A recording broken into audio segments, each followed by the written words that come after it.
우리가 매일 먹는 식품 속에 들어있는 사람을 죽이는 독성물을 국가에서 관리한다는데 알고 계시나요?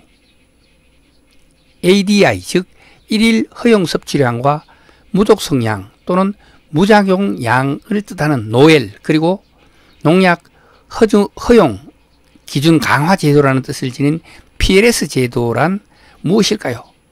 농사를 짓고 계시는 대부분의 사람들은 알고 계신다는 설문조사가 나왔지만 우리 농산물과 수입식품을 소비하는 소비자층에서는 20%대의 저조한 인식률을 가지고 있다고 합니다.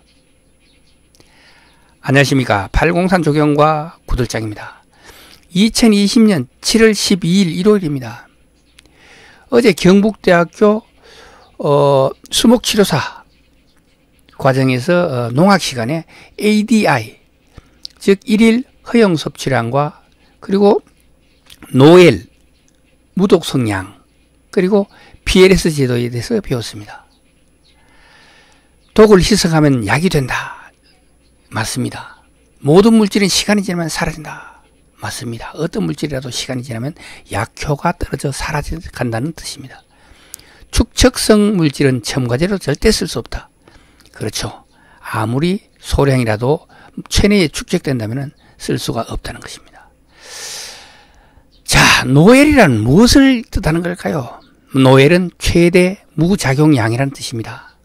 실험 물질을 이용한 동물 실험 시 체중 변화, 신진대사, 발암성, 생식력 등 다양한 검사를 했을 때 실험 물질을 투여받지 않은 그룹과 비교하여 차이를 보이지 않는 최대 섭취량을 노엘, 즉 최대 무작용량이라고 합니다. 두 번째는 ADI. ADI란 무엇일까요? ADI란 일일 허용 섭취량이라는 뜻입니다. 사람이 어떤 물질을 평생 매일매일 먹더라도 유해한 작용을 일으키지 않는 1인당 하루에 먹을 수 있는 양이 되겠습니다. 그거는 미리그램 퍼 킬로그램 퍼 데이가 되죠.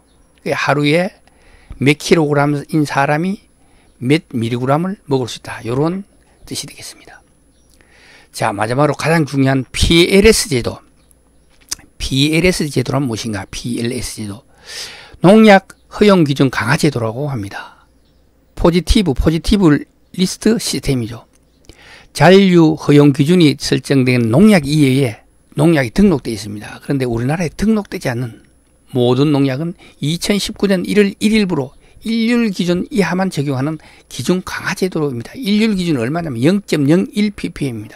그러니 사실상 없는 거나 마찬가지일 정도로 아주 극히 최대로 적용해 놨는 거죠.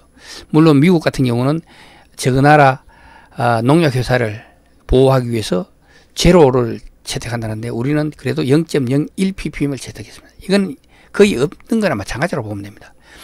이미 농민들에게는 많이 알려진 제도지만 저는 오늘 처음 듣는 그런 제도였습니다. 농약을 사용할 때 농협이나 농약방에서 어떤 작물에 살포할 것인지 정확한 정보를 이야기하여 그 작물에 맞는 농약을 사용 횟수, 기준 사용 횟수가 있습니다. 3회든 2회든 그 사용 횟수를 지키고 마지막에 수확 며칠까지 전까지 잘하는 요거를 지키가 사용하셔야 되겠습니다. 농약을 살포하기 전에 작물이 맞는지와 병충해에 사용하는 농약이 맞는지 반드시 2번 확인하셔야 불이익을 당하지 않겠습니다.